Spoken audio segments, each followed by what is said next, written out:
भैया,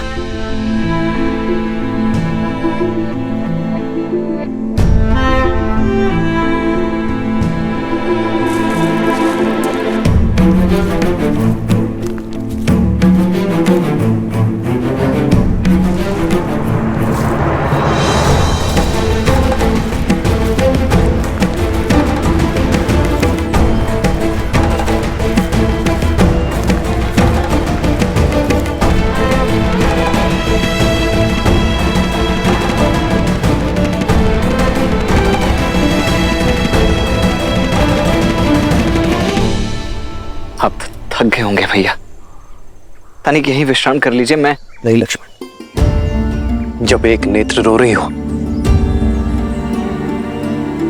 तो दूसरी विश्राम कैसे कर सकती है? मेरी सीता वहां पीड़ा में होगी,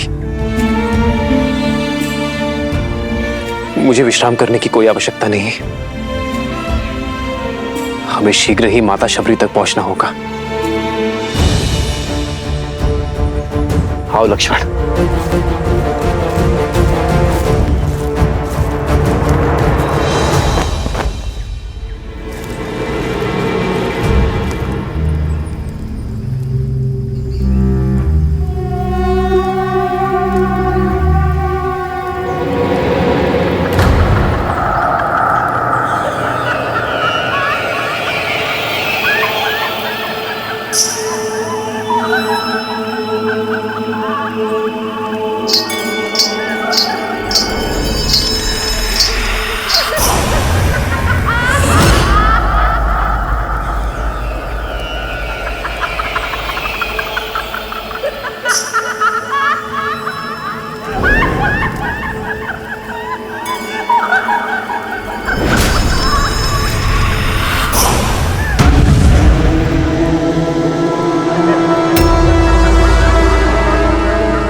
मौन क्यों हो विभीषण? आज मेरे किस निर्णय ने धर्म का वध कैसे किया, बताओगे नहीं? भैया, सत्य कहूं तो आपका एक कर्म भी अधर्म है और कर्म का कारण भी। भैया, सब कुछ तो है आपके पास, शक्ति, सुख, समृद्धि, मेघनाथ जैसा आज्ञाकारी पुत्र, पतिव्रता पत्नी। भूमिका मत बांधो, सीधा सीधा विषय पर आओ। भैया, स्त्री चाहे शत्रुकुल की ही क्यों ना हो, वो सम्मान की अधिकारिणी है और स्त्री का हरण अधर्म है, पाप है। भैया, आप देवी सीता को लंका में लेकर नहीं आए, बल्कि विनाश का बीज बोया है आपने अशोक वाटिका में। किसी की हाय नहीं लेनी चाहिए, मेरा परामर्श मानिए। प्रश्न समूचे राक्षस साम्राज्य का है।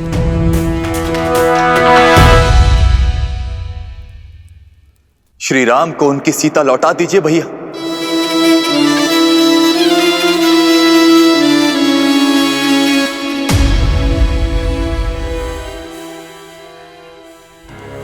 क्या आप सबका भी यही विचार है? दया आती है मुझे कि राक्षसों की सोच इतनी छोटी है। विभीषण, तुमने सबसे अधिक समय मेरे साथ बिताया है, परंतु फिर भी तुम मुझे समझ नहीं पाए।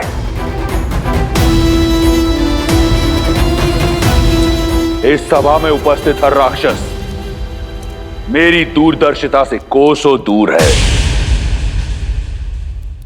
धर्म अधर्म के द्वंद्व में ये भी भूल गए कि रावण जो करता है एक उद्देश्य से करता है, और उद्देश्य है वयम राक्षसम, राक्षसों को सर्वश्रेष्ठ बनाना। सीता कोई साधारण स्त्री नहीं, राजा जनक की पुत्री है, एक मनुष्य है। 14 लोकों पर हमारा आधिपत्य है।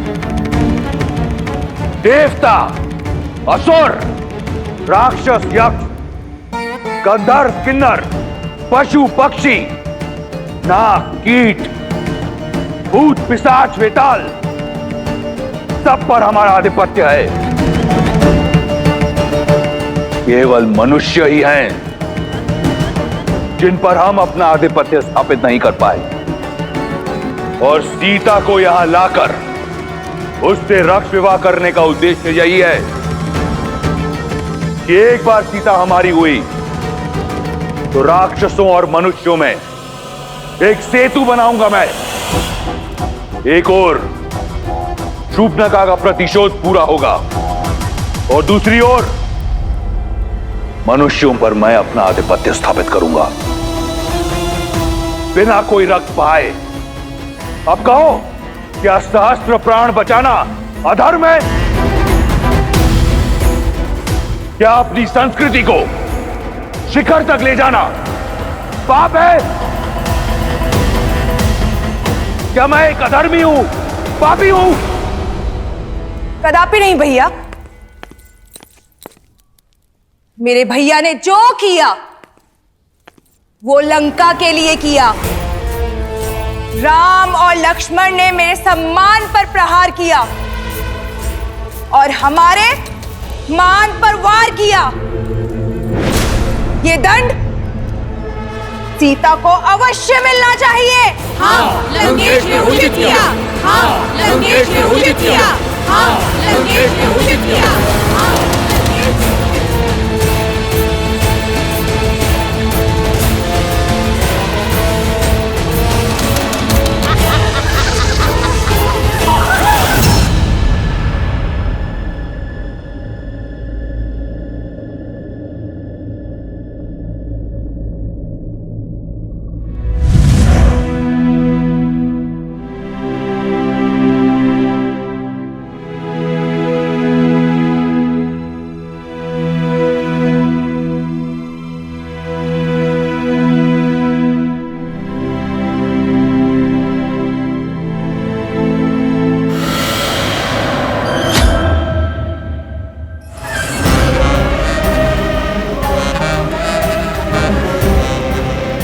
डरो मत,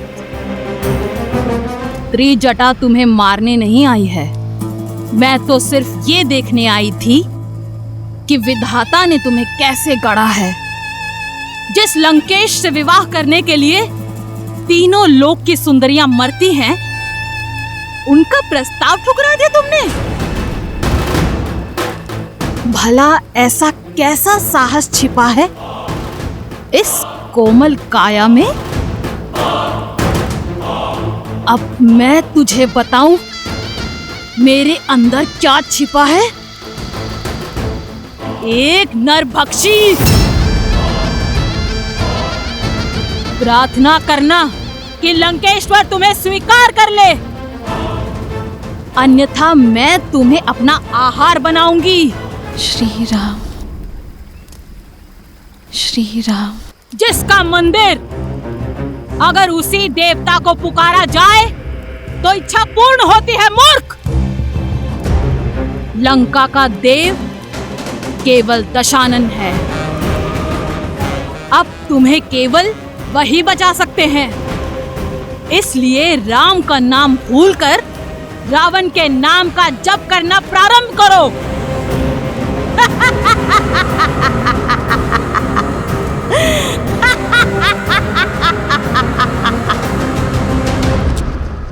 अगली बार मेरे धर्म पर प्रश्न उठाने से पूर्व जान लेना कि मेरा उद्देश्य क्या है, अन्यथा मैं भूल जाऊंगा कि तुम मेरे भाई हो।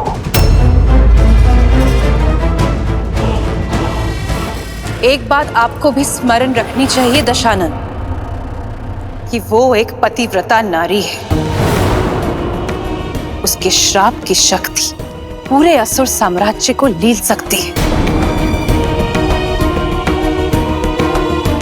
उस पर वो उस जाति से है जिससे आपको अभेदान नहीं है। इसलिए कुछ भी करने से पूर्व आप सोचिएगा अवश्य। सोच भी रहा हूं और देख भी रहा हूं कि पराई स्त्री की बहुत चिंता है तुम्हें। क्या मेरी बहन एक स्त्री नहीं? जब उसका अपमान राम ने किया तब उसने क्यों नहीं सोचा कि वो भी लील सकता है? क्यों नहीं कोसा तुमने उस राम और लक्ष्मण को जब उन दोनों ने मेरी बहन के अंग भंग किए? मेरे अजय भाई खर और दूषण और मेरे इतने सारे रिश्तेदारों का संहार किया। क्यों मौन थी तुम? उस राम ने रावण की बहन पर नहीं, राक्षसों की आन पर प्रहार किया है और उसका दंड उन्हें भोगना होगा। यह घटना संपूर्ण संसार के लिए एक सीख होगी कि रावण के अभिमान और लंका के मान पर यदि प्रहार हुआ तो उसका प्रतिशोध होगा।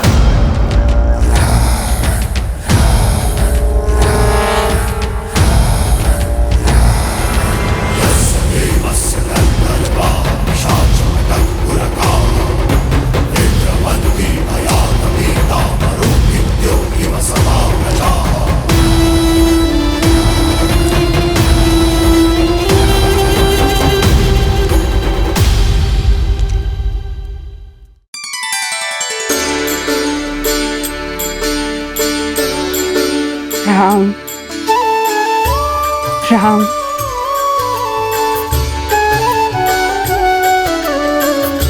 राम।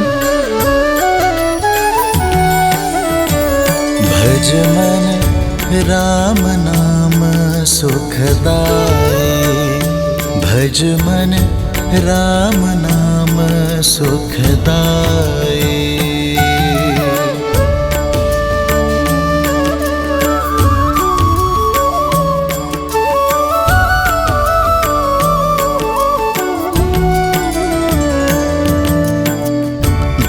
दर्शन से तर जाए नैया, तीही सूरत मन भाई। वो ही रघुवर की बन के मैया, चख चख बेर खबाई, चख चख बेर खबाई। भजुमन राम नाम सुखदाई, भजुमन राम नाम सुखदाई। राम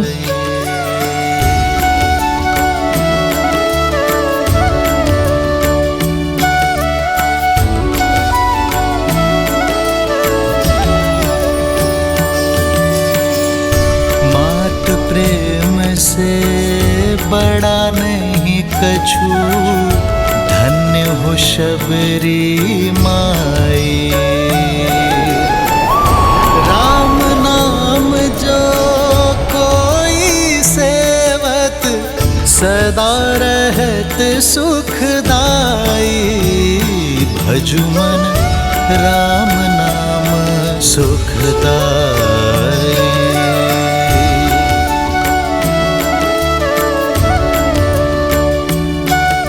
राम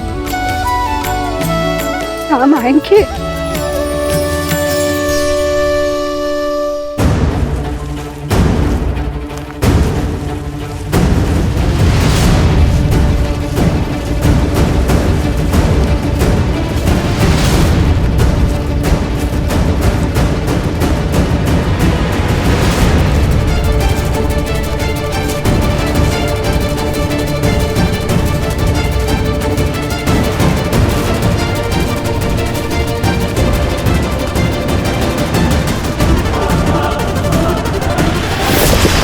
लक्ष्मण!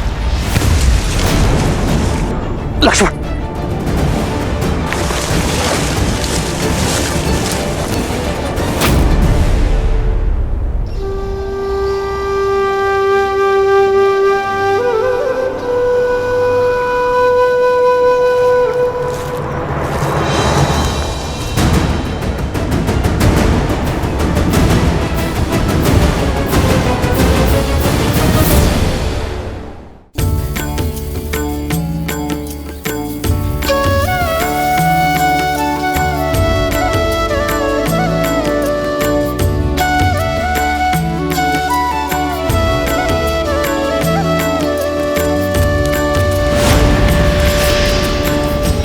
ये क्या? ये तो मैंने मेरे राम के लिए बिठाए थे। कौन है ये वनवासी जो वन मार्ग में पुष्प बिछाए बैठी है? मति भंग हो गई है इसकी। वर्षों से किसी राम की राह में पल के बिछाए प्रतीक्षा करते करते बुढ़ी हो गई है। प्रतिदिन आंगन सजाती है, पुष्प बिछाती रहती है और बुदाती रहती है किसी राम का नाम। कोई नहीं आएगा बुढ़ी माँ, अपने भगवान को याद करो और मुक्ति पालो। मेरे राम आएंगे, देखना। राम, मेरे राम आएंगे।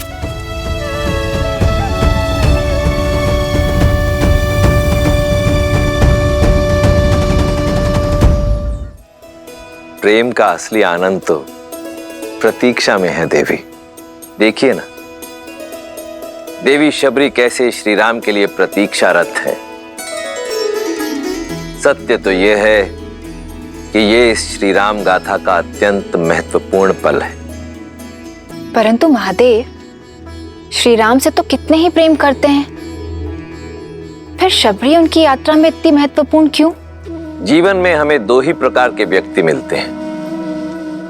एक वो जो जीवन यात्रा में मिलते हैं, दूसरे वो जो हमारी जीवन यात्रा को दिशा देते हैं। देवी शबरी उसी श्रेणी में आती हैं, जहां एक और श्री राम का जीवन शौर्य, प्रतीक्षा और विश्वास की जीत की यात्रा है, तो वहीं दूसरी ओर देवी शबरी उसी यात्रा का प्रतीक है जो अपने धैर्य, भक्ति और समर्पण के कारण एक ऐसा पुष्प बन चुकी हैं जो अनंत काल तक श्री राम गाथा को महकाती रहेंगी। देवी, सत्य तो यह है कि देवी शबरी के चरित्र में से यदि कोई एक भी गुण कोई मनुष्य अपने चरित्र में समाहित कर ले तो उसका जीवन धन्य हो जाएगा। अद्भुत। जिस शबरी के गुण गाते स्वयं महादेव नहीं थक रहे हैं, उस शबरी का परिचय मुझे भी दीजिए। अवश्य देवी। भीलों के कुनबे के एक मुखिया लखुता भील की इकलौती पुत्री थी शबरी। भोली, पवित्र, जो भौतिक नहीं मन के सुख चाहती थी।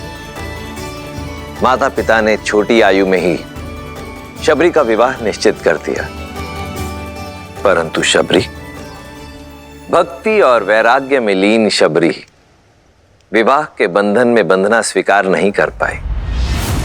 अपने घर परिवार को सदा के लिए छोड़ शबरी पंपा सरोवर के तट पर आ पहुंची।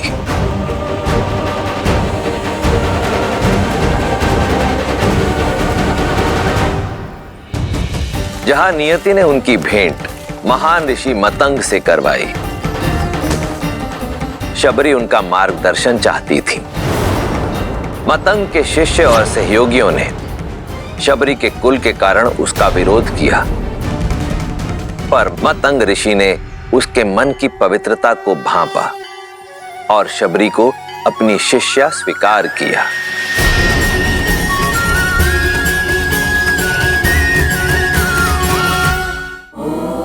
फिर ऋषि मतंग के सानिध्य से आरंभ हुई शबरी की आध्यात्मिक यात्रा। परंतु हर मनुष्य को समय पूरा होने के बाद जाना पड़ता है। ऋषि मतंग के जाने का भी समय आया। इस नश्वर देह का इस संसार में समय पूरा हुआ सबरी। इंद्रदेव मुझे ब्रह्मलोक ले जाने के लिए आए हैं। तुम्हारी सेवा और समर्पण से मैं प्रसन्न हूं। मैं तुम्हें ब्रह्म विद्या सिखाकर अपने साथ ब्रह्मलोक ले जाना चाहता हूं। आचार्य, आपने मुझे इस योग्य समझा। मैं धन्य हुई, किंतु मुझे खेद है कि मैं आपका ये प्रस्ताव स्वीकार नहीं कर सकती। गुरु की भेंट को ठुकराने का कारण? आचार्य, ये मेरा सौभाग्य था कि मुझे आपका आशीष मिला, किंतु मेरे जैसी ऐसी कई वनवासी स्त्रियां हैं जिन्हें ना तो ज्ञान का सानिध्य मिला, ना ही उसे अर्जित करने का कोई माध्यम, और मैं उनके लिए कुछ करना चाहती हूँ। यदि मुक्ति और मोक्ष ही ज्ञान उपलब्धि का माध्यम है, तो मुझे वो ज्ञान और मोक्ष का मार्ग दिखाए जो किसी जात पात, ज्ञान अज्ञान से परे उठकर किसी को मोक्ष दिला दे। आज अंतिम बार मेरा मार्गदर्शन कीजिए आचार्य। मुक्ति के लिए, भगवान को पाने के लिए भक्ति से सुगम कोई अन्य मार्ग नहीं है। यहीं पंपा सरोवर के तट पर कुटिया बनाओ। नारायण जब राम के नाम से मानव अवतार लेंगे, तब तुम्हें खोजते हुए स्वयं तुम्हारी कुटिया में पधारेंगे सबरी। उस दिन से लेकर प्रतिदिन शबरी पूरे धैर्य से अपने श्री राम की बाट जो रही है।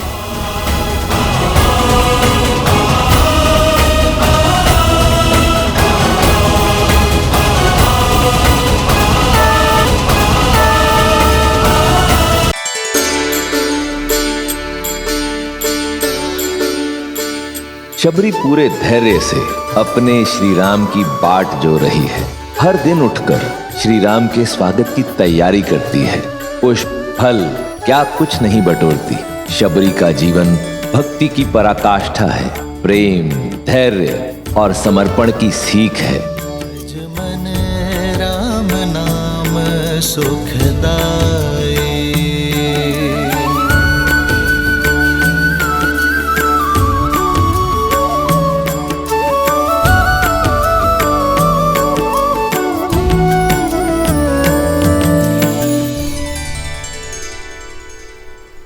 भैया, ये तो पंपा सरोवर प्रतीत होता है। अर्थात अंततः हम अपने गंतव्य तक पहुंच ही गए। हाँ लक्ष्मण, हमें माता शबरी को ढूंढना है। वही हमें आगे का मार्ग दिखाएंगी। आओ।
नेत्र कृपालु भज मन हरण भव भय दारुणम नव कंज लोचन कंज मुख कर कंज पद कंजारुणम भगवान के अवतार का केवल नहीं गुणगान है कैसे नारायण बने नर इसका पावन ज्ञान है श्री राम श्री राम श्री राम श्री राम।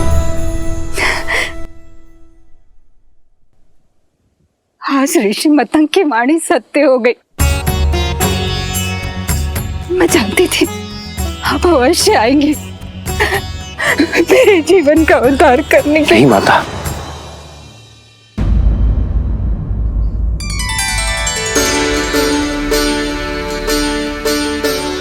आप मेरे लिए माता समान हैं और मां पुत्रों के पग नहीं छूती, वो उन्हें आशीष देती है। माता, आपने मुझे माता कहा। जो बरसों अपने पुत्र की प्रतीक्षा करे, जो उसके सत्कार के लिए सदैव तट पर हो, उसे माता नहीं तो क्या कहूं माता।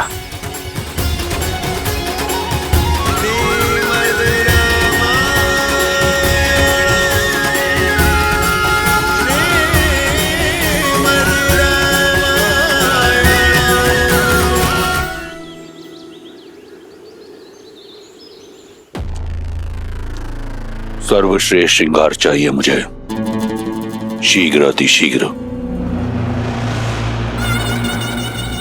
मैं सीता को अपना बनाने के लिए अति उत्सुक हूं।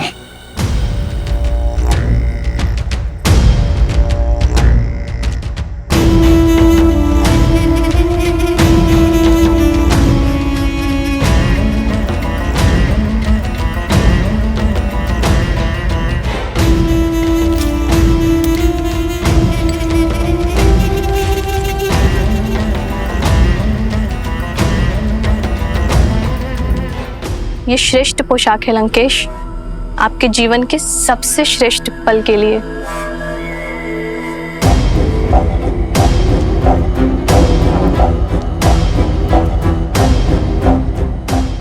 लंकेश्वर सज है अपनी बहन के प्रतिकार और अपनी परीक्षा के पुरस्कार दोनों के लिए।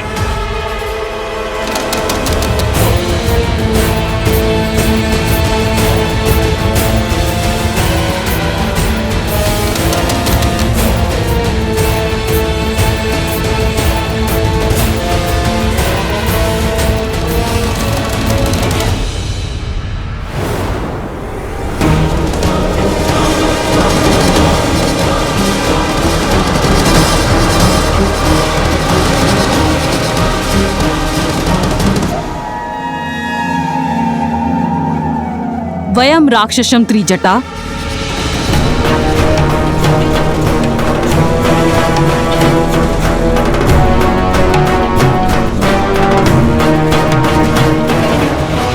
ऐसे होगी राक्षस जाति की रक्षा। मुझे तुम्हारा अभिवादन नहीं चाहिए, मुझे सीता की स्वीकृति चाहिए। मंडप सजा हुआ है, ये अभी तक सज्ज क्यों नहीं हुई है? मैंने बहुत प्रयास किया। अत्यंत हठी है ये, न भयभीत होती है और न प्रश्न का उत्तर देती है, एक चट्टान की तरह अटल है। रूपवती हो, कदाचित इसीलिए अब तक जीवित हो, अन्यथा लंकेश को प्रतीक्षा कराने का दंड मृत्यु होता है। चलो सज्ज हो जाओ। एक पतिव्रता केवल अपने पति के नाम के वस्त्र पहनती है। मेरा श्रृंगार, मेरा आभूषण, मेरे राम का प्रेम है। स्वर्ण लंका की महारानी बनने का स्वर्णिम अवसर मिल रहा है, मूर्ख। जिसे तुम स्वर्णिम अवसर कह रही हो, वो मेरे लिए दुर्भाग्य का निमंत्रण है। कह दो अपने लंकेश से जिस सीता को वो पाना चाहते हैं वो केवल श्री राम की है। मूर्ख स्त्री, तू बातों से नहीं बल से ही मानेगी।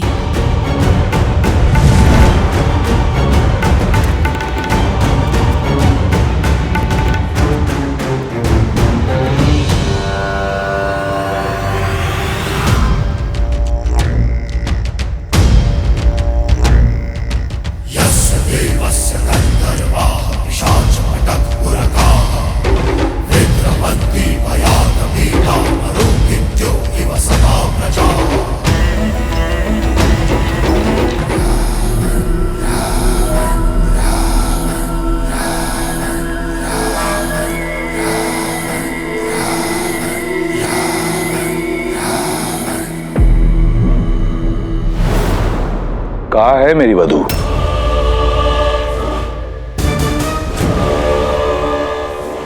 एक महामंत्री का मौन राजा और राज्य दोनों के लिए पतन का कारण होता है। प्रहस्त, उत्तर दो।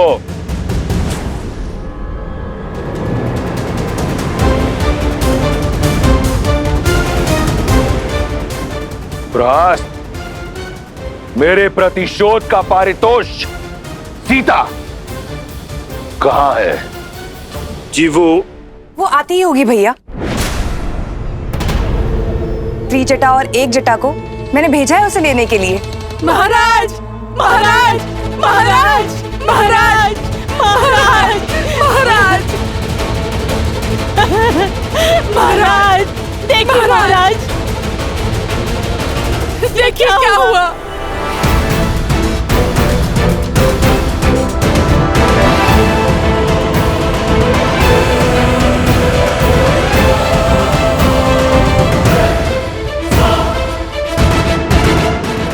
कैसे हुआ ये सब?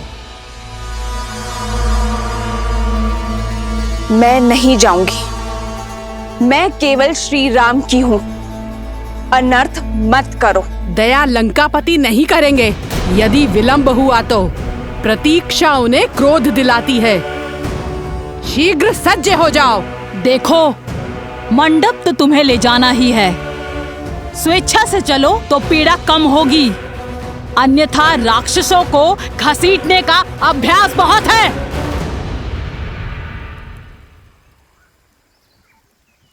श्री राम, श्री राम। त्रिजटा, इसका दंभ तोड़ने में मेरी सहायता करो। श्री राम, श्री राम, श्री राम, श्री राम, श्री राम, श्री राम।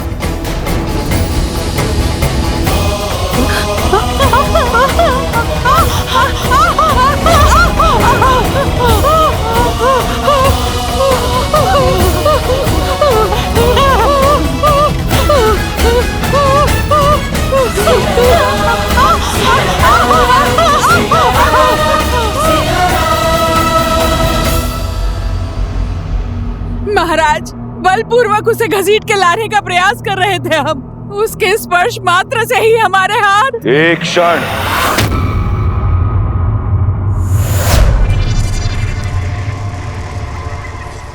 पुनः कहो, क्या किया तुमने? हम बलपूर्वक उसे घसीट के लाने का प्रयास। कौन? कौन? अपमान किया है तुमने। अपमान किया है तुमने लंका की भावी महारानी का।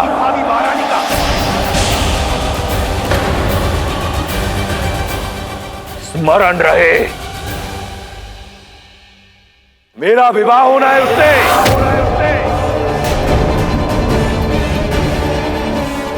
लंका की होने वाली महारानी को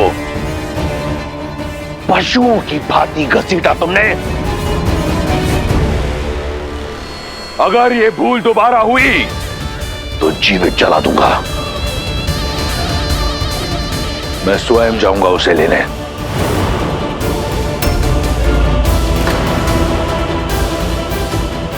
ये एक वर का कर्तव्य भी है और धर्म भी। सावधान लंकेश, बुद्धिमान व्यक्ति संकटों को पहचान कर भविष्य का निर्णय लेता है। एक पतिव्रता स्त्री की पवित्रता को मत ललकारिए।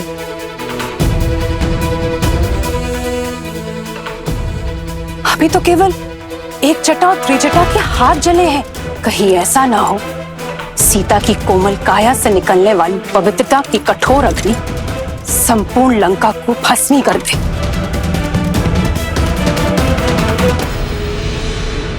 अभी भी समय है, सीता लौटा दीजिए राम को। भैया, मंदोदरी भाभी उचित कह रही, हमें श्री राम को उनकी सीता।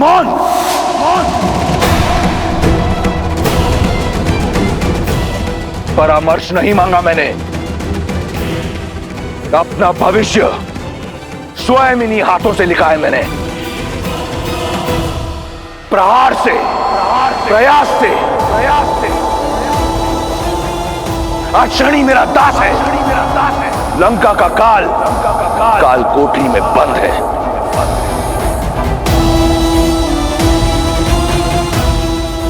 और अपनी भाग्य रेखा में मैं सीता को स्वयं लिख चुका हूं,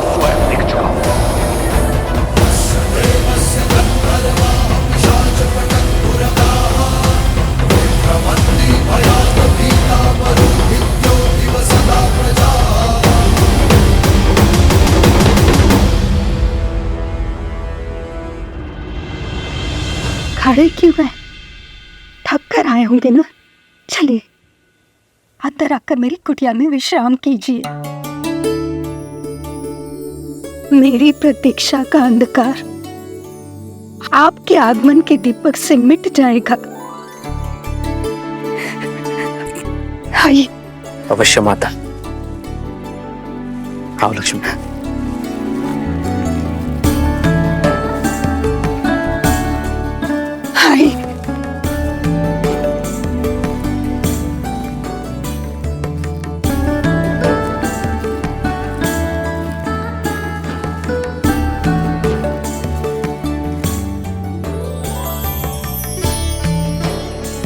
ऐसी रंगोली मैंने आज तक नहीं देखी माता। इसमें आपकी भक्ति का ही तो रंग है राम। आइए आइए बैठिए।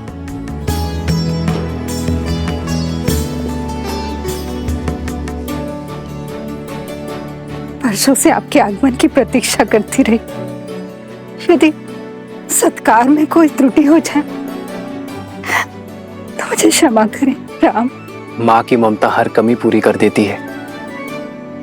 आपको क्षमा मांगने की कोई आवश्यकता नहीं है।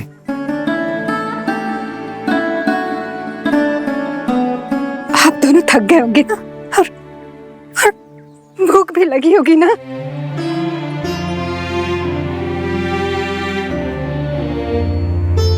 हाँ माता, भूख तो बहुत लगी है, कुछ खिलाइए ना। मैं अभी लाई राम, अभी लाई।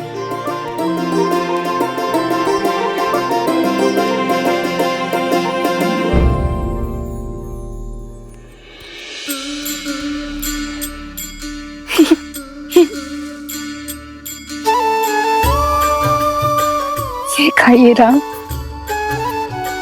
मैंने स्वयं एक एक पेड़ चखकर देखा है और ये बहुत मीठे हैं।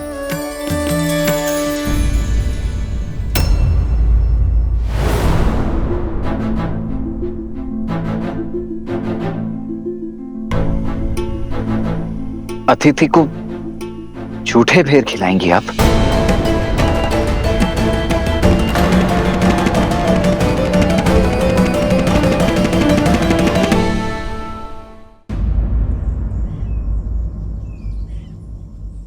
वो सारे बेर मीठे नहीं होते ना, इसलिए स्वयं सारे बेर चख कर देख रही हूं कि जो भी मीठे होंगे वही प्रभु राम को अर्पित करूंगी। और मैं वनवासी स्त्री हूं, राजाओं के सत्कार का नियम नहीं जानती। कहीं कोई त्रुटि हो गई है इसलिए नहीं खा रहे ना। ना खाने के पीछे का कारण कुछ और है। एक माता अपने शिशु की गुटी स्वयं चखती है कि कहीं वो कड़वी तो नहीं, और फिर मधु मिलाकर अपने शिशु को अपनी उंगली से चटाती है। एक मां दूध गर्म है या नहीं ये स्वयं चखती है और फिर अपने शिशु को पिलाती है। मां तो वो है जो अपने पुत्र के सुख के लिए विष को भी चख ले। जो व्यंजन माता बनाए पुत्र को उसे मां के हाथों से खाने में ही आनंद आता है। आपके हाथों से बेर और मीठे लगेंगे माता। मेरे हाथ से खाओगे राम?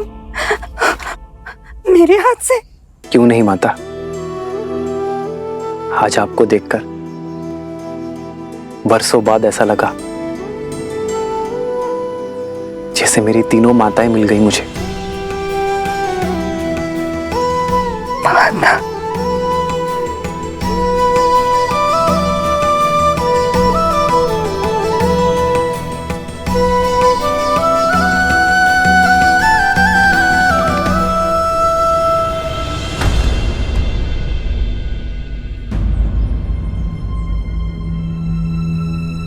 क्या हुआ माता, आप रुक क्यों गई?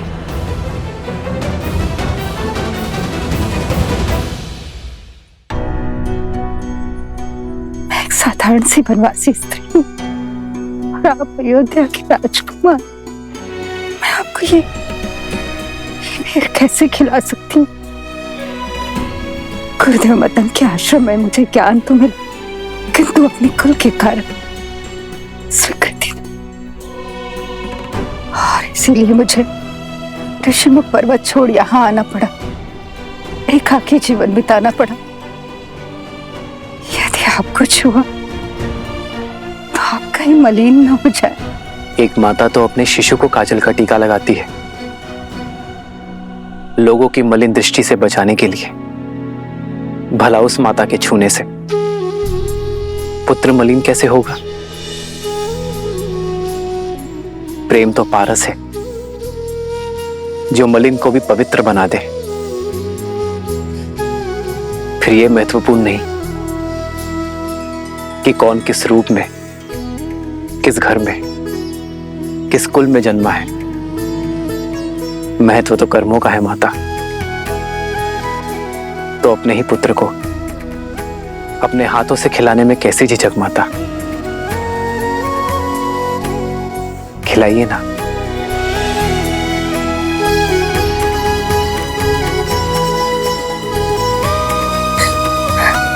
ये खाओ राम, ये बहुत मीठा है, ये खाओ। हाँ?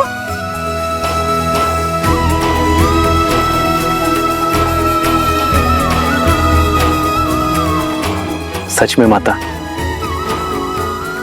ये तो अमृत सा मीठा है।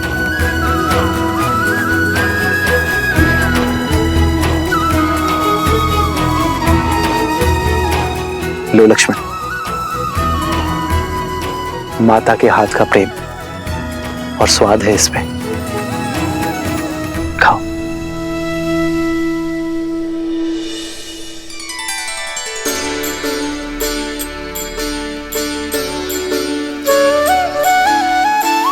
वही रघुवर की बन के मैया, वही रघुवर की बन के मैया, चख चख बेर खबाई, चख चख बेर खबाई। भजु मन राम नाम सुखदाई। स्वयं रक्षामः, दशों लोकों के स्वामी, चारों दिशाओं के कर्ता धर्ता, काल के काल, लंका नरेश दशानन रावण पधार रहे हैं।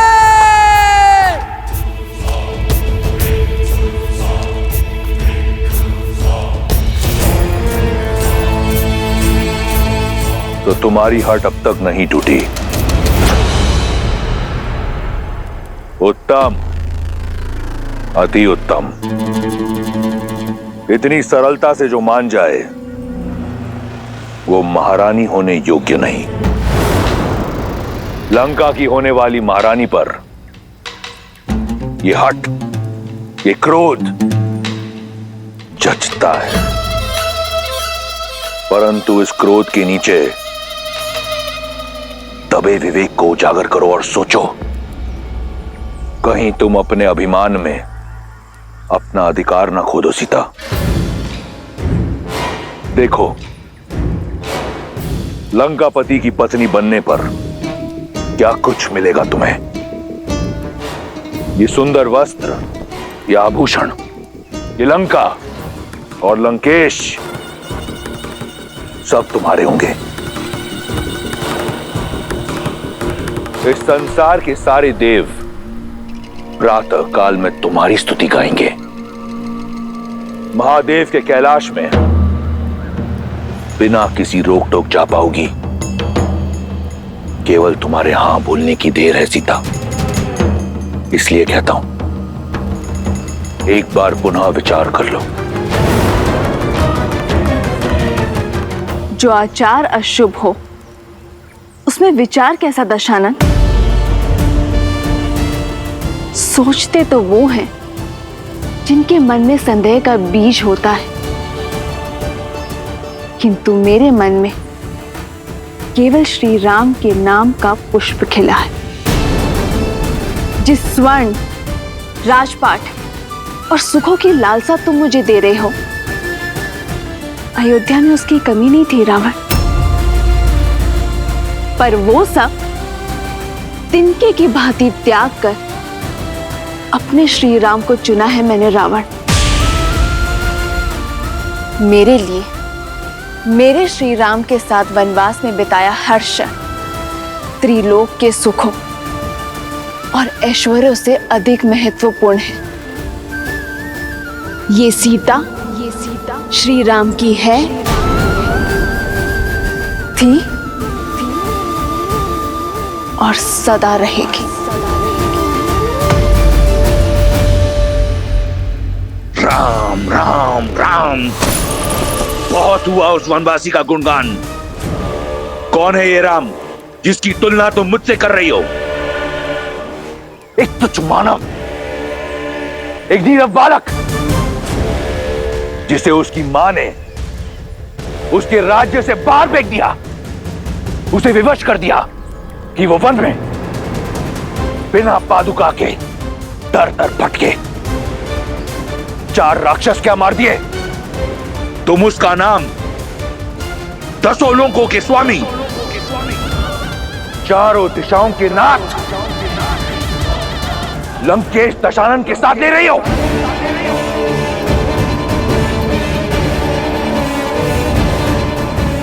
कुछ नहीं है वो, केवल एक नाम है, राम।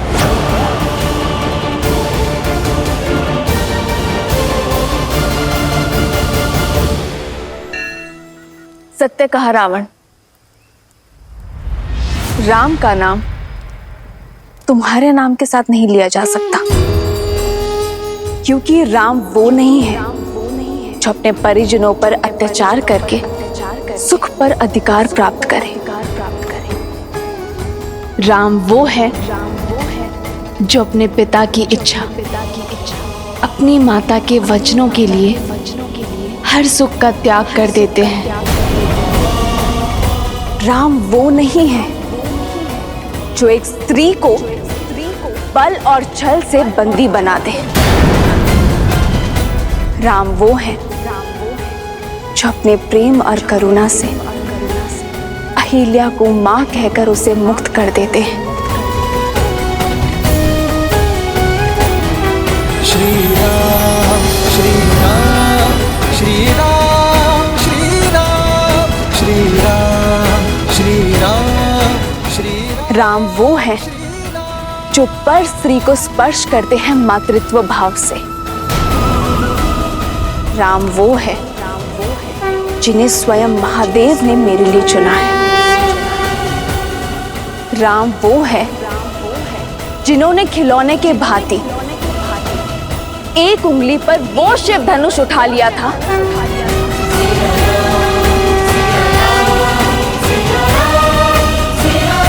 जिसके बल के तले तुम दब गए थे।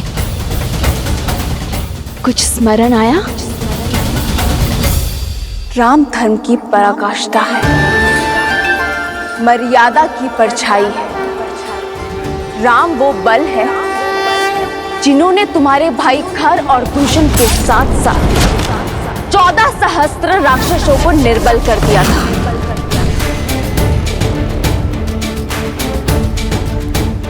राम मेरी आत्मा है, मेरी आस्था है, मेरी शांति है, मेरे हर रोम के स्वामी है वो राम। राम करुणामयी है तो वो रुद्र भी है। यदि अपने पापों से मुक्ति चाहते हो तो छोड़ाओ मुझे मेरे श्री राम के पास। क्षमा याचना करो उनसे, तुम्हारा भी उद्धार कर देंगे वो। अन्यथा तुम्हारा अभिमान तुम्हारे साथ साथ संपूर्ण राक्षस कुल को लील जाएगा। राम एक छल है, एक भ्रम है जिसने तुम्हारे मन को अपने वश में कर रखा है। परंतु चिंता मत करो सीता, मैं शीघ्र ही सिद्ध कर दूंगा कि मैं राम से अधिक योग्य हूं। रावण भिक्षुक बनकर तुम्हारे द्वार पर अवश्य आया था, परंतु जो रावण तुम्हारे समक्ष खड़ा है वो तुमसे तुम्हारे प्रेम की याचना नहीं करेगा। वो रावण विवश कर देगा तुम्हें रावण के समक्ष नतमस्तक होने को। तुम स्वयं रावण से विवाह का प्रस्ताव स्वीकार करोगी और वो दिन दूर नहीं, क्योंकि इस रावण को ना सुनने का अभ्यास नहीं। तो अभ्यास कर लो रावण।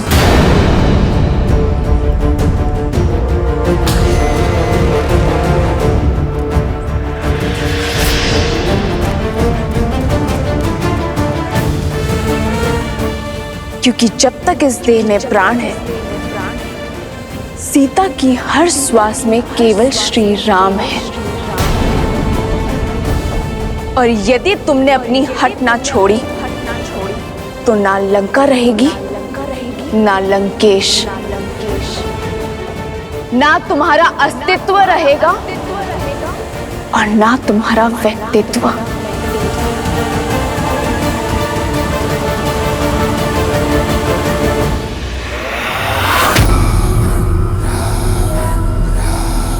तुम्हारी चुनौती स्वीकार है मुझे सीता। अब मैं पहले स्वयं को राम से श्रेष्ठ सिद्ध करूंगा और तब तुम्हारे मन पर, रोम रोम पर अधिकार करूंगा मैं। कुछ स्वप्न ही रह जाते हैं लंकेश। रावण वो सत्य है जो भ्रम को ब्रह्मा बना देता है। ये स्वप्न अवश्य सत्य होगा।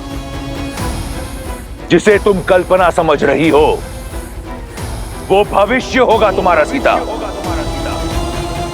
ये वचन है मेरा।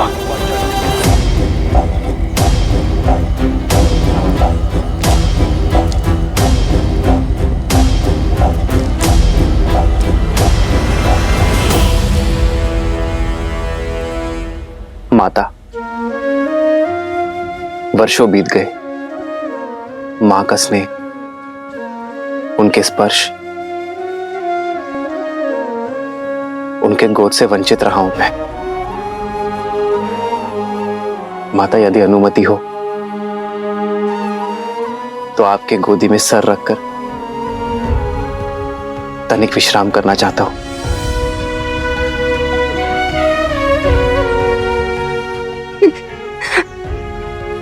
राम,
अश्रु कैसे राम? सीता, मेरी धर्मपत्नी, उसकी स्मृति की पीड़ा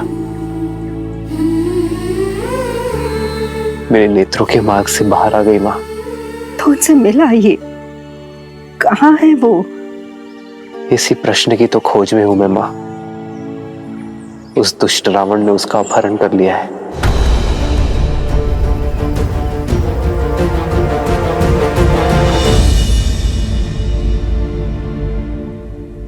दुख के बादल हैं राम, और आपके प्रेम के सूर्य और प्रयास से छट जाएंगे,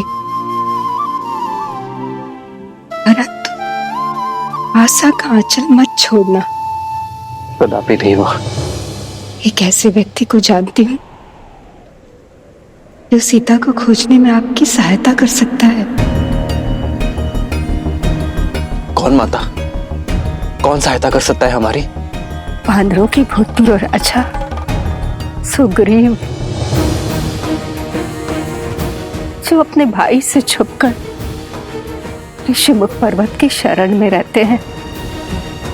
वन्य मार्ग का राज वानरों से अधिक कौन जानता है? और उनकी गति अति तीव्र होती है। पर वो मेरी सहायता क्यों करेंगे माता? क्योंकि आपके और सुग्रीव के पांव का कांटा एक ही तो है। रावण ने छलपूर्वक देवी सीता का हरण किया, और वही बाली ने सुग्रीव की पत्नी रूमा को बंदी बनाकर रखा है। और जब कष्ट एक हो, दुख एक हो, प्रहार एक हो, तो लक्ष्य भी एक ही हो जाता है। और एक ही संकट से घिरे दो व्यक्ति मित्र बन जाते हैं। आप सुग्रीव की सहायता कर सकते हैं और सुग्रीव आपकी। मुझे पूरी आशा है कि सुग्रीव और आपकी मित्रता आपके लक्ष्य को पूरा करेगी। मैं शीघ्र ही उनसे मिलने जाता हूं माता। हमें आज्ञा दीजिए।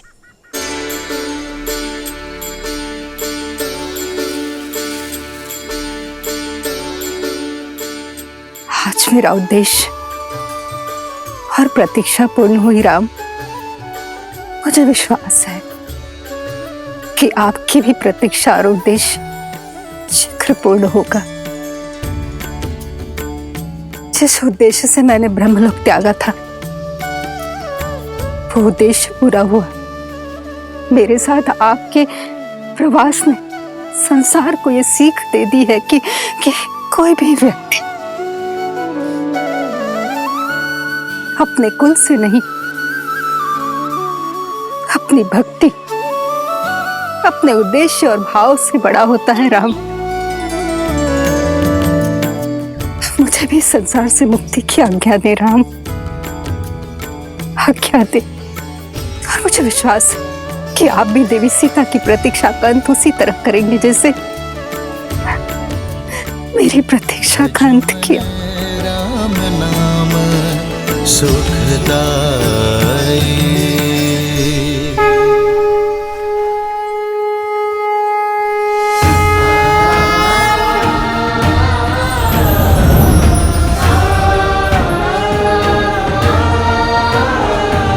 लक्ष्मण, हमें शीघ्र ही सुग्रीव से मिलना होगा।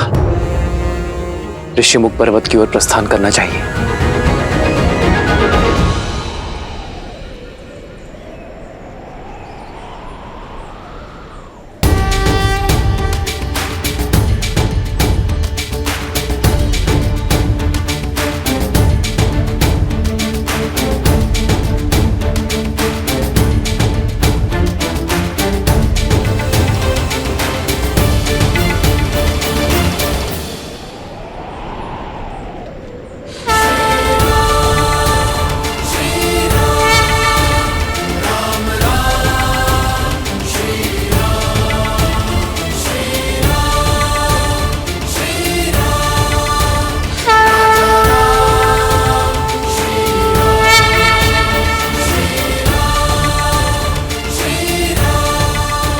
ये कैसा सुखद आभास है, कैसी हर्षमयी अनुभूति है। जैसे मेरी वर्षों की प्रतीक्षा का अंत होने वाला है, जैसे मेरे प्रभु श्री राम का आगमन होने को है। हो मंगल भवन मंगल हारी, द्रवहु सुदशरथ अजर बिहारी।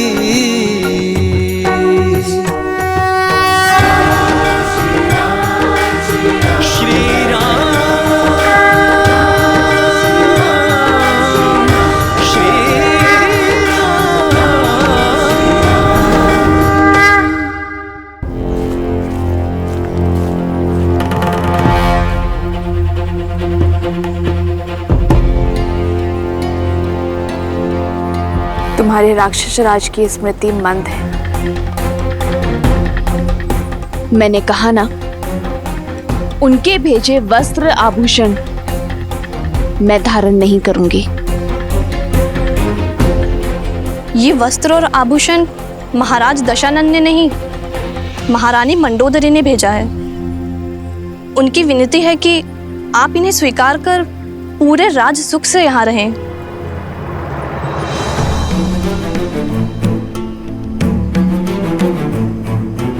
अपनी महारानी को मेरी चिंता करने के लिए धन्यवाद देना, और इन उपहारों को अस्वीकार करने के लिए क्षमा भी मांग लेना। हाँ, यदि वो मेरे लिए कुछ करना चाहती हैं तो उनसे कहना कि अपने पति का मार्गदर्शन करें, उन्हें धर्म का पथ दिखाए, क्योंकि वो जो कर रहे हैं वो अधर्म है।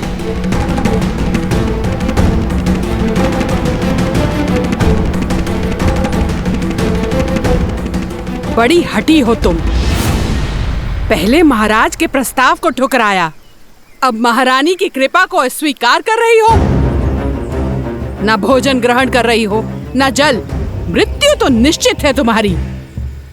या तो तुम भूख से मरोगी, नहीं तो तुम महाराज के कोप से हमारा आहार बनोगी। जिसके साथ राम का नाम हो उसे मृत्यु से नहीं, मृत्यु को उससे भय होता है। जब तक मैं अपने श्री राम के दर्शन ना पा लूं, तब तक मुझे कुछ नहीं हो सकता।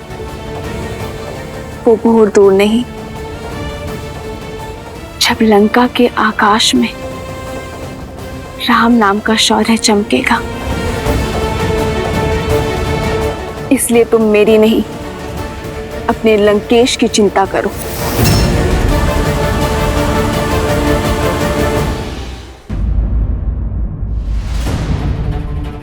वानर श्रेष्ठ,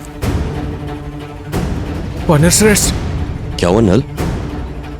तुम्हारे मुख पर इतनी चिंता क्यों? समाचार ही चिंतित कर देने वाला है महाराज। दो अपरिचित मनुष्य आपको खोजते हुए ऋषमुख पर्वत की ओर बढ़ रहे हैं। मुझे खोजते हो? स्पष्ट कहो, क्या देखा तुमने? गुप्तचर, वे दोनों वन में यहाँ वहाँ घूम रहे थे और कह रहे थे आपको शीघ्र ही खोजना है। लक्ष्मण, हमें शीघ्र अतिशीघ्र महाराज सुग्रीव को खोजना होगा। वो यही ऋषिमुख पर्वत में कहीं छुपे होंगे। उनके मुख पर व्याकुलता थी। ऐसा प्रतीत होता है आपको खोज लेना अति आवश्यक है महाराज। इतनी अधीरता केवल 2 बार आन पड़ती है, जब कोई विशेष याचना हो या फिर कोई योजना को पूर्ण करना हो। दिखने में कैसे थे वो दोनों? मुख पर सूर्य सा तेज, आंखों में चंद्रमा सी सौम्यता। वेश वनवासी का है, किंतु कंधों पर धनुष धारण किए हुए हैं। तुम्हारे वर्णन से कोई दिव्य कुमार प्रतीत होते हैं। महाराज सुग्रीव, कभी कभी संदेह की छटा सत्य को धूमिल कर देती है। तात जामवंत, यदि वो वनवासी है तो ये बताइए कि उन्होंने धनुष क्यों रखा है? महाराज, आपका संदेह उचित है। लगता है बाली ने कोई छल किया हो। उन दोनों गुप्तचरों को वनवासी का वेश धरकर भेजा हो। स्वयं नहीं आ सकते, आपके लिए हत्यारे भेजे हो जो अवसर मिलते ही प्रहार करके आपको मार सकते हो।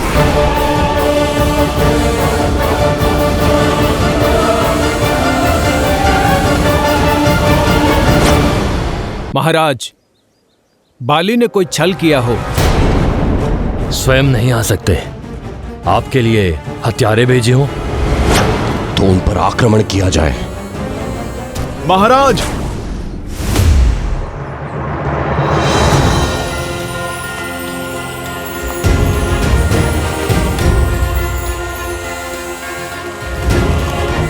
परिणाम पर पहुंचने से पूर्व प्रमाण आवश्यक है।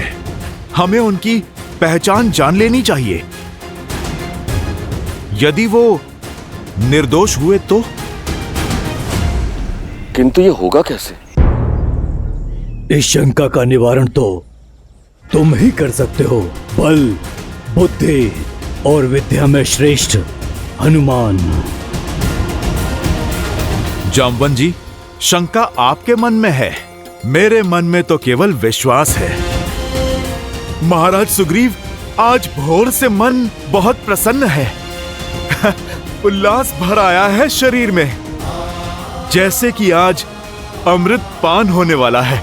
मेरा रोम रोम कह रहा है कि वो कोई और नहीं, मेरे प्रभु श्री राम और उनके अनुज लक्ष्मण हैं। अयोध्या के राजकुमार हैं, जो हमारा उद्धार करने, हमारे दुखों का अंत करने आ रहे हैं।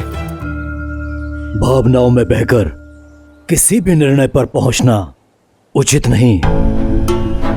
महाराज सुग्रीव को संदेह है और समय कठिन है हनुमान। पग पग पर संकट है और हमारा उद्देश्य महाराज सुग्रीव की सुरक्षा करना है। हाँ हनुमान, परख तो करनी होगी। जो आ गया महाराज, आपकी शंका अवश्य दूर होगी। मैं उन्हें परखने का पाप तो नहीं कर सकता,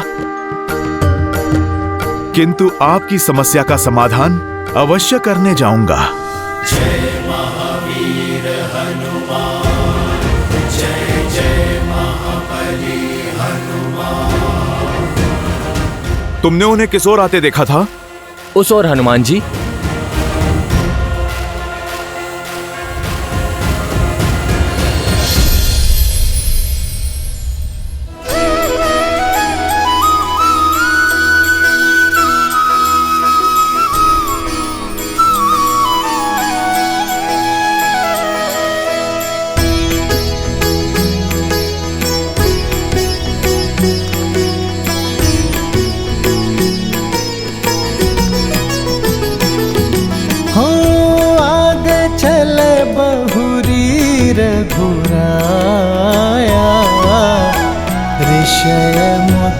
पर्वत नियराया,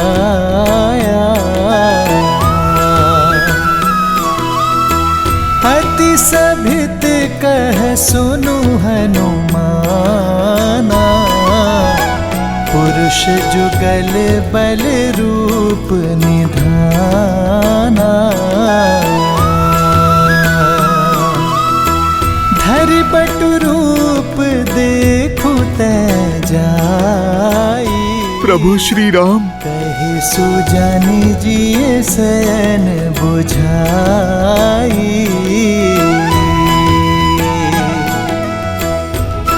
हनुमान जी, आप उन्हें देखते ही रहेंगे या उनकी परीक्षा भी लेंगे?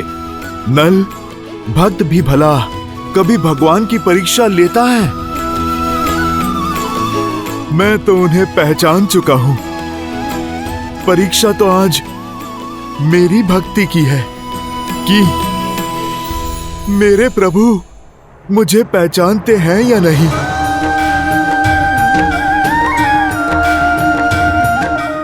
ये क्या बात हुई?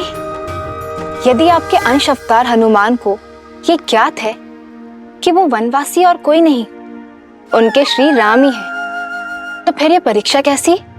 क्योंकि इस बार बात भक्त और भगवान की नहीं है देवी, बात है एक राजा और उसके रक्षक की। अपने प्रभु श्री राम का सत्य भक्त हनुमान तो जानते हैं, परंतु अपने राजा सुग्रीव की सुरक्षा के प्रति सतर्कता बरतने का दायित्व भी तो हनुमान का ही है। अद्भुत होगी ये भक्त और भगवान की भेंट।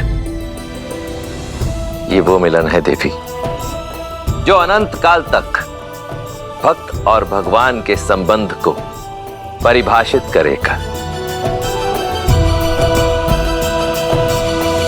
तो श्री राम तो हनुमान को क्षण भर में पहचान लेंगे, है ना? हनुमान ही क्या देवी, मेरे सहित समस्त संसार के स्वामी हैं प्रभु श्री राम। परंतु स्मरण रहे कि इस समय श्री राम मनुष्य योनि में है, और यदि मनुष्य योनि में है तो मनुष्यों जैसी लीलाएं भी करेंगे। अब भक्त और भगवान का ये मिलन अत्यंत रोचक होने वाला है। भैया, इतने बड़े ऋषि मुख पर्वत पर वानर राज सुग्रीव को हम ढूंढेंगे कहाँ? छुपने को तो वो कहीं भी छुपे हो सकते हैं। हम नहीं, वो हम तक पहुंचेंगे।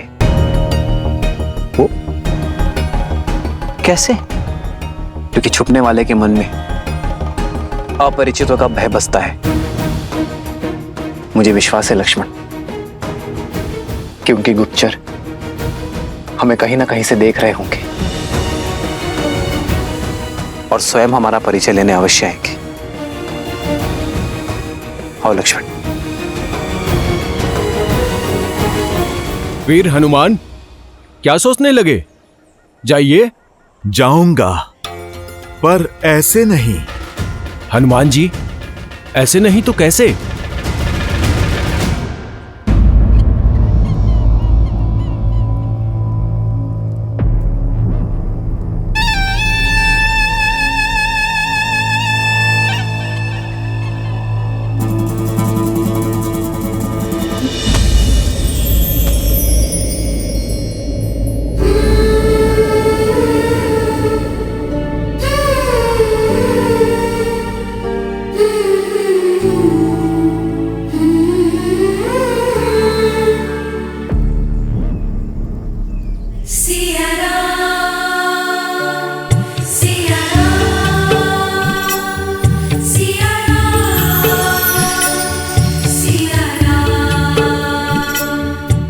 प्रकृति ने भी मुझे संकेत दे दिया, मेरे संकल्प को सहमति दे दी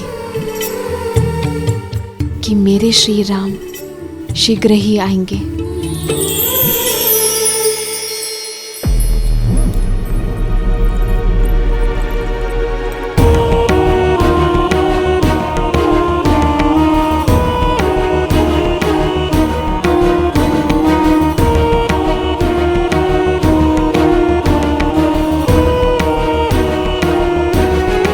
अब ये केवल प्रतिकार नहीं है लंकेश, अब सीता की ओर दिन प्रतिदिन खिंचते चले जा रहे हैं। प्रतिकार हठ में बदला और हठ आकर्षण में। प्रसन्नता हुई ये जानकर कि तुम सीता और मेरे संबंध को स्वीकारने लगी हो। पता चला मुझे कि तुमने उसके लिए आभूषण और वस्त्र भेजे थे। सत्य को अपनाने की कला है तुम में। ना ही मैंने सीता को अपनाया है और ना ही आपके हठ को। मैंने केवल एक स्त्री होने का धर्म निभाया है लंकेश, और वो किया है जो एक रानी दूसरी रानी के साथ करती है, और एक सभ्य स्त्री एक शीलवती स्त्री के साथ। ये भी सीख लो कि एक स्त्री अपने पति की दूसरी पत्नी के साथ कैसा व्यवहार करती है। काल को बदल देने वाला रावण कल को भी बदल देगा और शीघ्र ही तुम सीता के साथ रावण का नाम जोड़ोगी। जिस कर्म के अभिमान में इतना चूर हो रहे हैं आप, महापाप है वो। इतना ज्ञान होते हुए भी अज्ञान के अंधकार में कैसे खो सकते हैं आप लंकेश?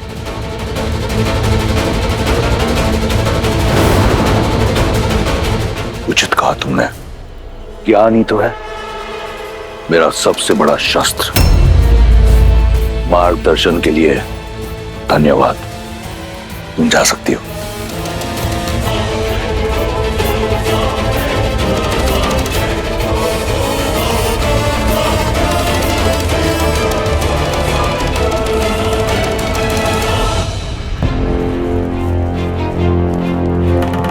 भैया, यहाँ तो दूर दूर तक कोई दिखाई ही नहीं दे रहा है। लक्ष्मण, मुझे तो कोई दिख रहा है लक्ष्मण। वहां देखो।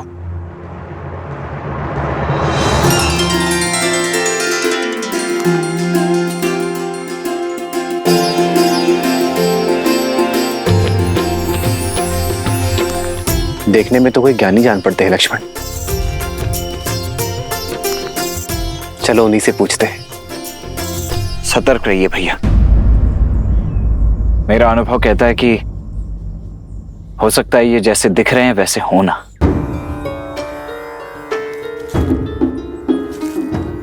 और मेरा आभास कहता है कि ये जो दिख रहे हैं उससे भी अधिक ज्ञानी है। आओ लक्ष्मण।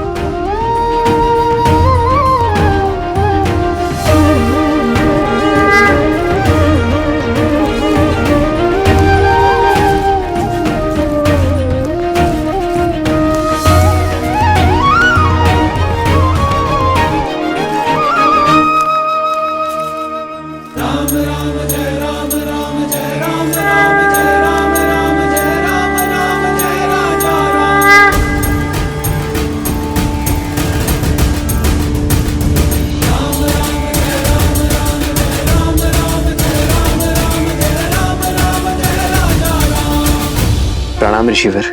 प्रणाम ऋषिवर। प्रणाम। आशीर्वाद नहीं देंगे आप?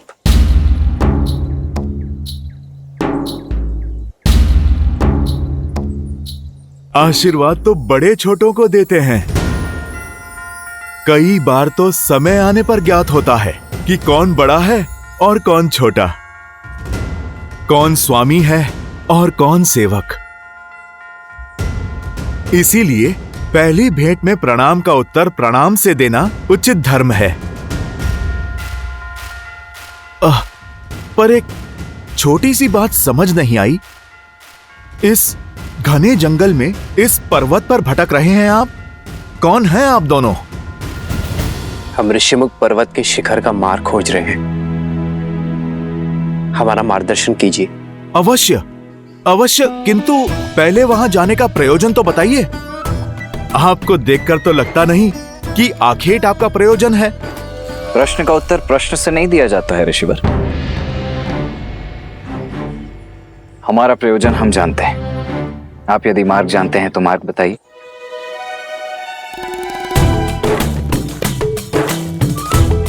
उससे बड़ा प्रश्न यह है कि ये जोड़ी इतनी विचित्र क्यों है? आप सूर्य से तेजस्वी, चंद्र से शीतल और मन से करुणानिधि लगते हैं, और आप रुद्र सा क्रोध, नाग सी फुंकार, मन से शंकालु लगते हैं। जो पूछा उसका उत्तर छोड़ शेष सभी बातें कर रहे हैं आप तो। हमारे चरित्र का बखान छोड़िए और ये बताइए कि ये मार्ग कहाँ जाता है। मार्ग तो सदा वही रहता है बंधु। जाना तो व्यक्ति को पड़ता है। क्या कह रहे हैं आप? कभी कोई बात सीधी तरीके से नहीं कह सकते। क्या करूं, स्वयं से विवश हूं। इतनी विषमताएं देख स्वयं को रोक नहीं पाया।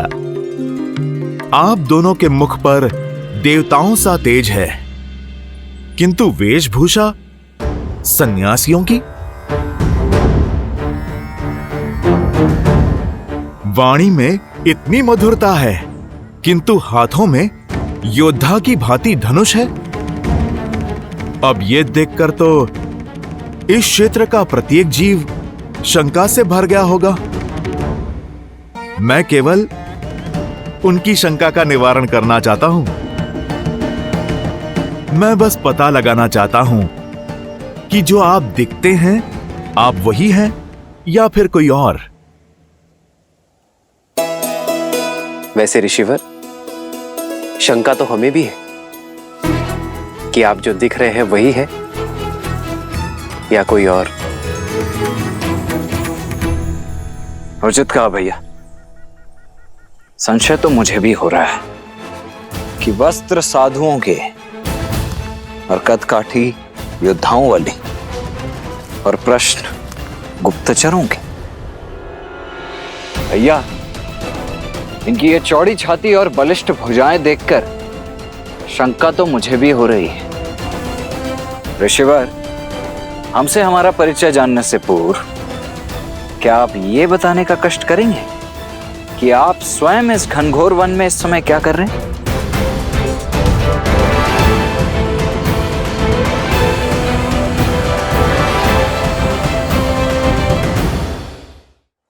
मैं तो एक साधारण सा व्यक्ति हूं जो शांति से जीना चाहता हूं, सबकी सहायता करके, प्रेम और मित्रता से। मेरी विचारधारा है पुनन पुमासन, परिपतु विश्वतः, एक दूसरे की सहायता करते हुए शांति से जीवन जीना। तो यदि यही सत्य है तो कीजिए हमारी सहायता और बताइए हमें ऋष्यमुख पर्वत के शिखर पर जाने का मार्ग। आपका हित करते करते कहीं मैं किसी और का अहित ना कर दूं, इसीलिए पहले मुझे आप अपना प्रयोजन बताइए। भैया, हो ना हो 100% ये कोई बहरूपिया ही है जो भेष बदलकर हमसे हमारा भेद जानने आया है। मैं तो कहता हूं हम चलते हैं, हम स्वयं ही अपना मार्ग प्रशस्त कर लेंगे।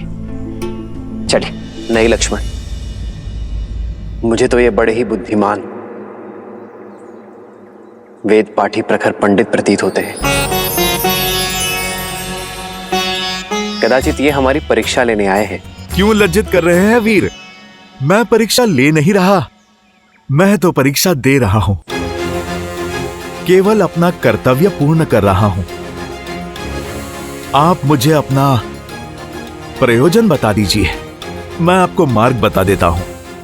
हमें ऋष्यमुख पर्वत पर वानरराज सुग्रीव से भेंट करनी है। महाराज सुग्रीव, वो तो बड़े ही धर्मात्मा राजा हैं, किंतु आपको उनसे क्या काम? आपके तो प्रश्न ही खत्म नहीं होते। भैया ने प्रयोजन बता दिया ना, तो अब वानर राज सुग्रीव से हमें क्या कार्य है वो हम वानर राज सुग्रीव को ही बताएंगे, आपको नहीं। महाराज सुग्रीव को भली भांति जानता हूं मैं। यदि मुझे आपका उद्देश्य पता चल जाए तो अभी आपको उनके पास ले चलता हूं मैं। भैया, इनके पास प्रश्न ही प्रश्न है, उत्तर नहीं। चलिए यहां से, अन्यथा इनके प्रश्नों की झड़ी हमारा सारा समय लील जाएगी। लक्ष्मण, इनके प्रश्नों का उत्तर दे देते हैं, क्या पता यही हमारे मार्ग के संकट का मोचन कर दे। जय हनुमान ज्ञान गुण सागर, जय कपीस तिहु लोक उजागर, राम दूत अतुलित। ऋषिवर, हमें गंधर्व धनु और माता शबरी ने वानरराज सुग्रीव से मिलने के लिए भेजा है। प्रयोजन मित्रता है, अब इससे अधिक बताने को कुछ नहीं है ऋषिवर। इससे उत्तम कुछ और हो ही नहीं सकता। किंतु वानरराज सुग्रीव से क्या कहूं मैं कि उनसे मित्रता करने कौन आया है? मित्रों के नाम भी होते हैं, किंतु आपने अपना परिचय अभी तक नहीं दिया। परिचय तो कर्मों से होता है भद्र, और यदि आप मेरा परिचय सुनना ही चाहते हैं तो सुनिए। मैं अपने ही राज्य से निष्कासित एक साधारण मनुष्य हूं, वो पुत्र हूं जो अपने पिता के वचन और माता की इच्छा का मान रखना चाहता है। वो शिष्य हूं जो अपने गुरु की शिक्षा को सिद्ध करके पुरुषार्थ करना चाहता है। वो पुत्र हूं जिसे अपनी माताओं से बिछड़ने का अभिशाप तो मिला, किंतु भाग्य ने माता शबरी का प्रेम दिया। वो पति हूं जो अपहरण की गई पत्नी को वन वन खोजता फिर रहा है। वो मित्र हूं जिसे एक मित्र की सहायता की आवश्यकता है।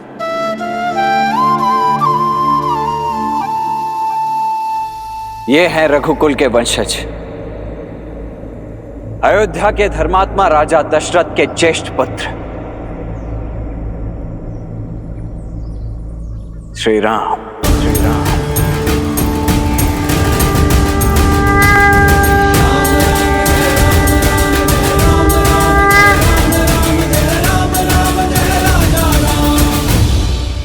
श्री राम।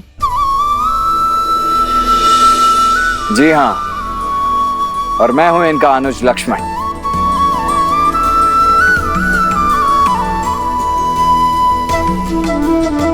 ऋषिवर, अब आप हमारा परिचय और प्रयोजन दोनों ही जान चुके हैं, तो अब कृपा करके अपना भेद भी खोल ही दीजिए। जैसा श्री राम ने कहा, परिचय तो कर्म में है। मैं तो वो आत्मा हूं जो अपने परमात्मा से मिलने की प्रतीक्षा में हूं। वो हृदय हूं जो अपनी स्पंदन से मिलने की प्रतीक्षा में है। मैं तो वो भक्त हूं जिसे भगवान के स्पर्श की चाह है। मैं तो अपने प्रभु श्री राम का एक तुच्छ सा दास हूं। मैं तो अपने प्रभु का भक्त हूं लक्ष्मण भैया। जय श्री राम। जय हनुमान ज्ञान गुण सागर, जय कपीस तिहु लोक उजागर, रामदूत अतुलित बल धामा, अंजनी पुत्र पवन सुत नामा, राम दुआरे तुम रखवारे।